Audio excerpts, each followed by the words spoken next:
George Bartley, who is the CEO of the ABO, actually approached me and shared the information about this Scholars Program. It seemed like a great way for me to be involved with the ABMS and to learn more about what the ABMS does, also to execute my project and to build a network with the other scholars.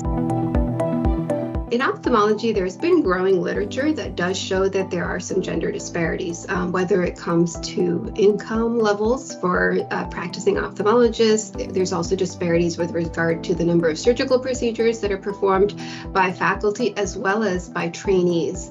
We're using the ABO written qualifying exam scores as a neutral metric that can help us determine whether or not the differences that we might find in performance on milestones is reflected in an objective measure like the written qualifying exam. So I'm very excited to evaluate this, because if there are biases on a training level, this can impact the opportunities that trainees may get when they graduate, and we need to work on this as a profession and as a specialty.